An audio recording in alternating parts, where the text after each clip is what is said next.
झोपड़ी के भागा खुल जाएंगे, राम आएंगे। राम आएंगे आएंगे राम आएंगे, राम आएंगे आएंगे राम आएंगे। पीछे वाली देवियों को हम देख रहे तालियां नहीं बजा रही। ताली संभल के बजाना है ना, सोच समझ के। क्यों? आज के फैशन में बड़े बड़े नाखून होते हैं। ऐसा ना हो कि बगल वाले के महाराज चेहरा ही फट जाए। राम आएंगे आएंगे राम आएंगे, राम आएंगे आएंगे राम आएंगे। मेरी झोपड़ी के भाग आज खुल जाएंगे, राम आएंगे। मेरी झोपड़ी के भागा खुल जाएंगे, राम आएंगे। राम जी जब आएंगे तो क्या खिलाएंगे हम? राम आएंगे तो अंगना सजाऊंगी, राम आएंगे तो अंगना सजाऊंगी। दीप जला के दिवाली में मनाऊंगी, दीप जला के दिवाली मैं मनाऊंगी। मेरे जन्मों के पाप सारे भूल जाएंगे, राम आएंगे। मेरे जन्मों के पापा धुल जाएंगे, राम आएंगे।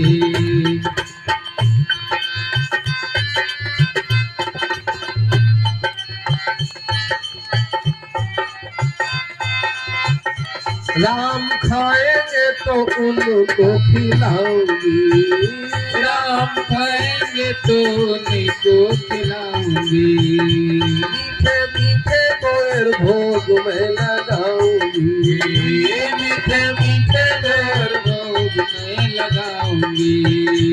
मेरी झोपड़ी के भाग आज खुल जाएंगे, राम आएंगे। मेरी झोपड़ी के भाग आज खुल जाएंगे, राम आएंगे। राम आएंगे आएंगे राम आएंगे, राम आएंगे आएंगे राम आएंगे। राम आएंगे आएंगे राम आएंगे, राम आएंगे आएंगे राम आएंगे। मेरी झोपड़ी के भाग आज खुल जाएंगे, राम आएंगे। मेरी झोपड़ी के बाहर खुल जाएंगे, राम आएंगे।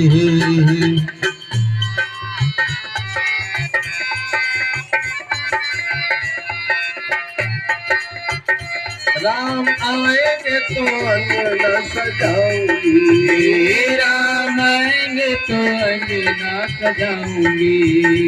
राम आएंगे तो अंगना सजाऊंगी, राम आएंगे तो अंगना सजाऊंगी।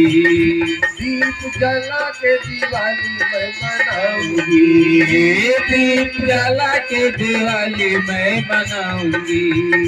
मेरे जन्मों के सारे पाप भूल जाएंगे, राम आएंगे।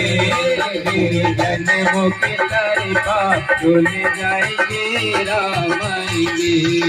मेरे जन्मों के सारे पाप भूल जाएंगे, राम आएंगे।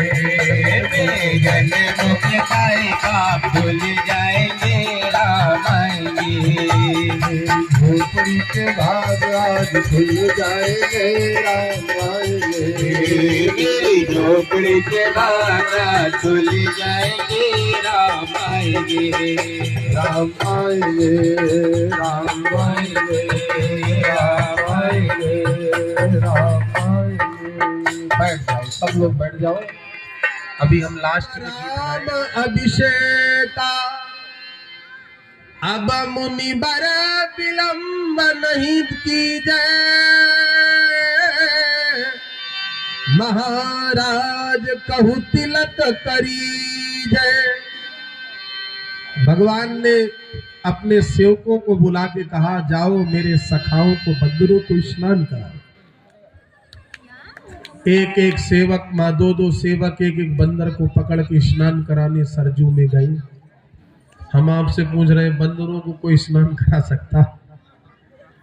बंदरों ने सेवकों को स्नान करा दिया। दो दो गोता लगा के सरजू में सारे बंदर उपस्थित हो गए।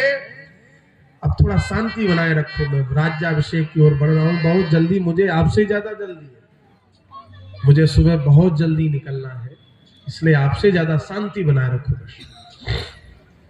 भगवान ने श्री भरत जी की बाह पकड़ी। 41 वर्ष के राम जी है, 41 वर्ष के आज भरत जी। कोई बीड़ी पी रहा है आसपास? हाँ, दम मारो दम, न तुम रहो न हम। ध्यान दें, 41 साल के श्री राम जी, 41 साल के भरत जी। राम जी ने भरत जी की बाह पकड़ी। पुनि करुणा निध भरत हकारे, निज कर राम जटा निरुआरे। आहा, क्या भाव है साहब। भरत जी को गोद में बिठा लिया। 41 वर्ष के भाई ने अपने छोटे भाई को गोद में बिठा लिया और राम जी भरत जी की जटाओं को सुलझाने लगे। भरत जी ने कहा, प्रभु ये क्या कर रहे हो? राम जी बोले, भरत मैं अयोध्या आया था कि अयोध्या की समस्याओं को सुलझाऊं, लेकिन तुमने कोई समस्या छोड़ी ही नहीं, तो मैंने सोचा सुलझाऊंगा जरूर। अगर समस्याएं नहीं है तो कम से कम जटाओं को ही सुलझाऊंगा। अनवाए प्रभु तीनऊ भाई, भगत बछल कृपाल रघुराई, निज कर राम जटा बिबराए, गुरु अनुशासन माग नहाए, करि मज्जन प्रभु भूषण साजे, अंग अनंग देखि सकलाजे। अब तीनों माताएं सामने आ गई। सासुन सादर, यहां सास नहीं लिखा, सासुन तीनों। सासुन सादर जान की मज्जन तुरत करा। कौशल्या जी ने कहा, बहू रानी को मैं स्नान कराऊंगी। अपनी गोद में बिठा के कौशल्या जी ने सीता जी को स्नान कराया। रोती हुई कैकेयी सिर झुका के बोली कौशल्या से, जीजी अगर स्नान आप कराओगे तो इस कैकेयी ने इन्हीं हाथों से सीता के राजसी वस्त्रों को उतारा था। इन्हीं हाथों से कैकेयी ने सीता की राजसी साड़ी उतार के बागंबर कमर में बांधा था, हिरण की चर्म को बांधा था। आज प्रायश्चित करते हुए इन्हीं हाथों से सीता को मैं साड़ी पहनाऊंगी, मैं वस्त्र पहनाऊंगी। सुमित्रा जी ने कहा, मैं आभूषण जेवर में पहनाऊंगी। तीनों माताओं ने अपना अपना काम किया। सासुन सादर जान की मज्जन तुरत कराई, दिव्य बसन वर भूषण अंग अंग सजे बनाई। प्रभु बिलोक मुनि मन अनुरागा, तुरत दिव्य सिंहासन मांगा। एक अपनी बात भी कह दे, श्री राघव किंकर जी महाराज मेरा YouTube चैनल है। श्री राघव किंकर जी महाराज, श्री राघव किंकर जी महाराज YouTube चैनल है। आप उसको सब्सक्राइब करना चाहें तो कर सकते। श्री राम कथा, श्री भागवत कथा इत्यादि पढ़ी हैं। प्राय मैं लाइव करता रहता हूं कार्यक्रमों को, तो आप लोग चाहें तो सब्सक्राइब कर सकते, खूब उस पर कथा सुनो। श्री राघव किंकर जी महाराज, अंग्रेजी में आप YouTube पे सर्च करेंगे तो आ जाएगा। एक लड़का कह रहा नहीं करेंगे। आपसे मैं निवेदन करूं, श्री राम जी महाराज जानकी जी सज धज के तैयार हुए। गुरु जी ने सिंहासन मांगा। सिंहासन कैसा है? रवि सम कोटि सुवर्ण न जाई, बैठे राम द्विजन सिर नाई। भगवान सिंहासन के समीप पहुंचे। 66 पीढ़ी तक, दशरथ जी के समय तक महाराज वैवस्वत मनु से लेके दशरथ जी के समय तक जो सिंहासन अयोध्या में था, उस सिंहासन पर राम जी नहीं बैठे, दूसरा सिंहासन मंगाया गया। क्यों? उस सिंहासन पे पादुकाएं बैठी, पादुकाओं को उतारा नहीं जाएगा महाराज, इसलिए तुरंत दिव्य सिंहासन मांगा। भगवान सिंहासन के समीप पहुंचे, ध्यान से देखा, पूरी अयोध्या की प्रजा बड़ी प्रसन्न है, मंत्री इत्यादि बड़े प्रसन्न है, लेकिन ध्यान से देखा दो लोग नहीं दिख रहे। एक तो भरत जी नहीं दिख रहे और दूसरी कौशल्या मैया नहीं दिख रही। राम जी ने आवाज लगाई, भरत कहाँ है? सिंहासन के पीछे से आवाज आई, प्रभु मैं आपके सिंहासन के पीछे खड़ा हूं। राम जी बोले, सिंहासन के पीछे खड़े क्या कर रहे हो, सामने आओ। भरत जी ने कहा, प्रभु आपका राज तिलक हो जाए तब सामने आऊंगा। राम जी बोले, क्यों? भरत जी ने कहा, 14 साल पहले केवल मेरा नाम सामने आ गया तो आपका वनवास हो गया, अब की बार तो साक्षात मैं हूं, कहीं 28 साल न जाना पड़ जाए, इसलिए पहले राज तिलक हो जाए तब आऊंगा।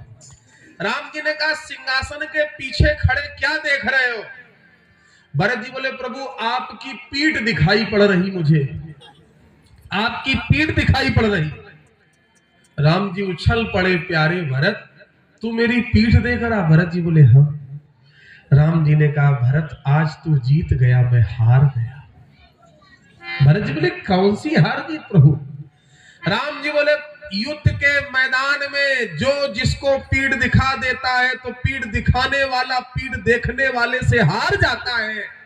इस प्रेम के युद्ध में राम ने आज तुझे पीठ दिखा दी, ये राम हार गया, भरत तू जीत गया है, तू जीत गया। राम जी ने कहा, पकड़े क्या हो? भरत जी बोले, प्रभु आपके सिंहासन की छत्र को पकड़े हो। राम जी ने कहा, आज ये राम डिम डिम घोष करके कह रहा है, दुनिया तो भगवान राम की, मेरे राम मेरी छत्र छाया में राज करती है, लेकिन ये राम अगर राज्य करेगा तो भरत की छत्र छाया में राज्य करेगा। ये राम भरत की छत्र छाया में। लेकिन कौशल्या मैया कहाँ है? राम जी ने कहा, माँ कौशल्या कहाँ है? भरत जी ने कहा, प्रभु मुझे पता नहीं। सुमंत जी से पूछा गया, मैया कौशल्या कहाँ है? सुमंत जी बोले, मैं तो सवेरे से राजकाज में लगा हूं महाराज, मुझे पता नहीं। भगवान को आभास हुआ, सिंहासन पे नहीं बैठे, दौड़ के गए महल में कौशल्या जी के। तो ध्यान से देखा, कौशल्या जी अपने महल के एक अंधेरे कक्ष में रो रही है बैठी। राम जी ने कहा, मां आज प्रसन्नता का समय है, रो क्यों रही हो? कौशल्या जी ने कहा, राघव ये आंसू दुख के नहीं, ये आंसू सुख के। रोना मुझे इसलिए आ गया कि आज अयोध्या की प्रजा और पूरा संसार तुम्हारा राजा बनने में इतना प्रसन्न है, तो अगर आज तेरे पिता जीवित होते तो वो कितने प्रसन्न होते, कितने प्रसन्न होते अगर तुम्हारे पिता जीवित होते। तुम्हारे पिता का स्मरण मुझे हो आया, इसलिए आज मुझे रोना। मेरी माताओं, पति पत्नी में अगर सहनशीलता देखी जाए, मान लो महाराज पत्नी जल्दी समाप्त हो जाए, कच्ची गृहस्थी है, पति बाल बच्चों का महाराज भरण पोषण कर लेगा, बड़ा कर देगा, कभी भी जीवन में सुख आएगा तो पत्नी की याद नहीं आएगी, लेकिन जब दुख आएगा, बेटे का विवाह हुआ, बहू ने ताना मारा, तब दुख आया, तब पत्नी की याद जरूर आएगी। लेकिन ये देवियां इतनी सहनशील हैं कि मान लो, उदाहरण दे रहा हूं, भगवान न करे कभी किसी के यहां ऐसा हो, मान लो पति जल्दी समाप्त हो जाए, छोटे छोटे बच्चे हैं, बेचारी वो देवी बच्चों को मेहनत मजदूरी करके पाल पोष के बड़ा कर देगी, सुंदर सुंदर संस्कार देने का प्रयास करेगी। बड़ा बेटा पढ़ लिख के बड़ा हो गया, किसी अच्छे सरकारी पद पे नौकरी लग गई, बेटे का विवाह निश्चित हुआ, जीवन में कभी भी दुख आया तो पत्नी को पति की याद नहीं आई। विवाह निश्चित हुआ, खरीदारी हो गई, वो दिन भी आ गया जिस दिन बारात जाने वाली है, और जिस समय बेटा सज धज के दूल्हा बनता है और माँ आरती उतारती है, उस समय उसको पति की याद जरूर आएगी और कहेगी कि जो जिम्मेदारी मुझे दे के गए थे, देख लो आज वो जिम्मेदारी मैंने निभाई है, तुम तो साथ छोड़ के चले गए। दुख में कभी याद नहीं आई, लेकिन सुख में जरूर याद कर। श्री कौशल्या ने कहा, राघव ये आंसू दुख के नहीं, ये आंसू सुख के हैं। मैं सोच रही हूं आज तुम्हारे पिता जीवित होते तो कितने प्रसन्न होते। भगवान ने कहा, मां समय को कोई नहीं जानता। ठाकुर जी हाथ पकड़ के मां को ले आए। मैया के सामने श्री वशिष्ठ जी ने तिलक किया। प्रभु बिलोक मुनि मन अनुरागा, प्रभु बिलोक मुनि मन अनुरागा, तुरत दीप सिंहासन माला, तुरत सिंहासन माला, रवि समकोटि सो बरनी न जाई, रवि समकोटि बरनी न जाई, बैठे राम द्विजन सिर नाई, बैठे राम द्विजन नाई, प्रथम तिलक वशिष्ठ मुनि कीना, प्रथम तिलक वशिष्ठ मुनि कीना, मुनि विप्रन कहुआ यशुदीना, मुनि विप्रन कहुआ यशुदीना, सिंहासन पर प्रभु साई, सिंहासन पर प्रभु साई, देख सुरन दुंदुभी बजाई, देख सुरन दुंदुभी बजाई, सुत बिलोक हरसी महतारी, सुत बिलोक हरसी महतारी, बार बार आरती उतारी, बार बार आरती उतारी, राम राज बैठे त्रैलोका, राम राज बैठे त्रैलोका, हर्षित भय गए सब शोका, हर्षित भय गए सब शोका, पैर न कर काहू सन कोई, राम प्रताप विषमता सोई। आपसे मैं निवेदन करूं, राम राज ऐसा राज आज तक न हुआ न होगा। अंतिम बात कह रहा हूं, मैं किसी भी राजनीतिक पार्टी का 2 पैसे का भी सदस्य नहीं हूं, लेकिन एक हिंदू होने के नाते और राम भक्त होने के नाते कह रहा हूं, इस देश में जितनी भी राजनीतिक पार्टियां हैं, जो लोग राम जी को मानते हैं और जो लोग राम जी को नहीं मानते हैं, वो भी जब चुनाव आता है तो अपनी राजनीतिक रैलियों में कहते हैं, अगर हमारी सरकार बनाओगे तो हम राम राज लाएंगे। बोलो भाई। इसलिए राम जैसा राजा आज तक न हुआ, न कभी होगा, भूतो न भविष्यति। राम राज्य में अस्पताल नहीं थे, क्यों? अल्प मृत्यु नहीं कौनो पीरा, कोई बीमार ही नहीं होता था। राम राज्य में न्यायालय नहीं थे, वकील नहीं थे, कोई वकील बैठा हो बुरा न माने, क्यों? बैर न कर काहू सन कोई, लड़ाई झगड़ा होता ही नहीं था, तो महाराज अदालत कहां से आएगी? हैं? राम राज्य में बाघ बकरा, राम राज्य में सिंह और हिरण, राम राज्य में आपसे मैं निवेदन करूं सब एक साथ जल पीते थे। ऐसा राज्य भूतो न भविष्यति। और राम राज्य में सबसे ज्यादा अगर सुखी था तो किसान सुखी था। मांगे वारिद देहि जल, रामचंद्र के राज। किसान कहते थे हाथ जोड़ के बादलों से, बादलों बरस जाओ, पानी बरस जाता था। और आज देव न बरसे धरनी, बये न जामहि धान। और मैं तो हाथ जोड़ के कहता हूं, महाराज इस देश की राजनीतिक पार्टियां किसानों को कुछ दे या ना दे वो एक अलग बात है, लेकिन केवल प्रकृति अगर किसान का साथ दे तो आज भी इस देश का किसान पूरी दुनिया को बिठा के खिलाता रहेगा। मेरा दावा है महाराज, पूरी दुनिया को बिठा के खिलाता। बोलो भाई, कोरोना काल में खिलाया, ये सारी फैक्ट्रियां बंद हो गई थी, किसानों ने ही खिलाया साहब। किसान ने ही छाती पे पत्थर रख के पूरी दुनिया को खिलाया। राम राज्य में किसान प्रसन्न थे। श्रीमद् भागवत के अनुसार 13,000 वर्ष तक राज्य किया, लेकिन वाल्मीकि रामायण के अनुसार 11,000 वर्ष तक राम जी ने राज्य किया। ऐसा राज्य आज तक न हुआ, न कभी होगा। 3 दिन में आपके बीच में कथा में आया, जो भी अच्छा लगे। मैं हरचंदपुर में कर पहले रिफॉर्म क्लब रायबरेली आया था कथा कहने, वहां से हरचंदपुर आया शिव परिवार में, और शिव परिवार के द्वारा फिर यहाँ आया। श्री राजकुमार चौरसिया जी ने कई बार मैं टालता रहा, समय नहीं था मेरे पास, लेकिन जब इन्होंने कहा महाराज समय दे दीजिए, मैंने शिव परिवार से संपर्क किया। उन्होंने कहा महाराज जी बिल्कुल समय दे दो, तो मैंने समय दे दिया। 3 दिनों में जो भी अच्छा लगे वो अपने जीवन में उतार लेना, और जो अच्छा ना लगे हमें वापस कर देना। हमें कुर्ते में 2 जेब है, मैं जेब में डाल के लिए चले जाएंगे। महाराज सभी श्रोताओं को मैं ज्यादा नामों से परिचित नहीं हूं, क्षमा चाहता हूं। सभी श्रोताओं को कोटि साधुवाद, धन्यवाद। कथा सुनने आए आप लोग, माँ बहन बेटियों को भी साधुवाद, धन्यवाद।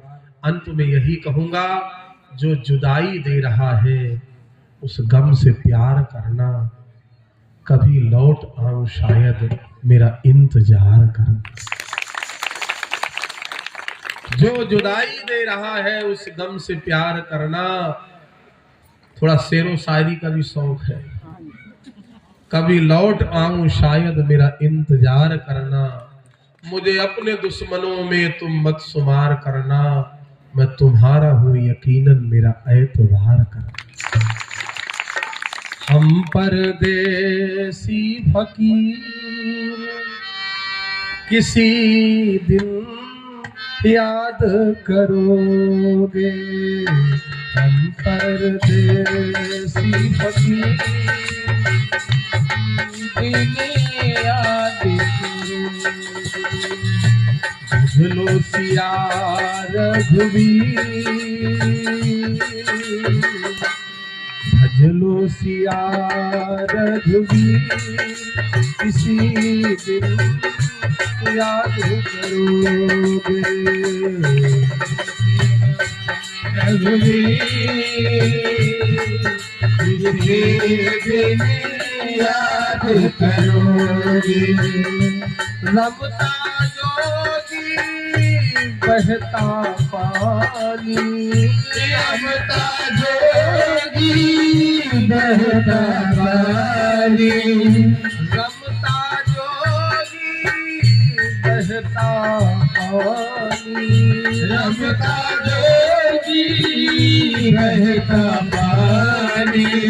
इन दोनों की कठिन कहानी, इन दोनों की कठिन कहानी।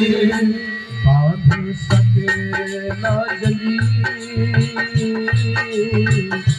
बांध सके ना जमीन, किसी दिन याद करोगे। हम परदेसी किसी दिन याद करोगे। मात पिता भाई बहना, मात पिता भाई बहना। मेरे पिता तुल्य श्रोता आदरणीय शुक्ला जी इस उम्र में महाराज कथा सुनने आए हैं हरचंदपुर से। आदरणीय विक्रम जी के बाबा जी 88 साल की उम्र में कथा सुनी। हमारे इतने बुजुर्ग लोग बैठे, मैं नामों से परिचित नहीं हूँ। मेरी माताएं, मेरी बहनें इस रात्रि में कथा सुन रही हैं। जो अच्छा लगे स्वीकार कर लेना, और मेरे मुख से कोई ऐसा शब्द निकला हो कि ठेस लगी हो तो क्षमा करना है। माता पिता और भाई बहना, माता पिता भाई बहना, भूल चूक की माफी देना, भूल चूक की माफी देना। ये है अधम सही, ये है अधम सही, किसी दिन याद करोगे रघुवीर, किसी दिन याद करोगे रघुवीर, किसी दिन याद करोगे। हम परदेसी फकीर, किसी दिन याद करोगे। हम परदेसी फकीर, किसी दिन याद करोगे। इस सत्संग को भूल न जाना, इस सत्संग को भूल न जाना, इस सत्संग को भूल न जाना, इस सत्संग को भूल न जाना। प्रभु के चरणों में मन को लगाना, प्रभु के चरण में मन को लगाना। जग की यही है रीत, जग की यही है रीत, याद करोगे। हम परदेसी फकीर, किसी दिन याद करोगे। हम परदेसी फकीर, किसी दिन याद करोगे। शेष चर्चा फिर कभी। सभी लोगों को कोटि कोटि साधुवाद। अब 2 बार भगवान का नाम, इसके बाद समय बहुत ज्यादा हो गया, 10 कहा तो 11:15 बज गया है। इस सहयोग का उद्घोष आदरणीय भैया के द्वारा हो रहा है, आप लोग ध्यान से सुन।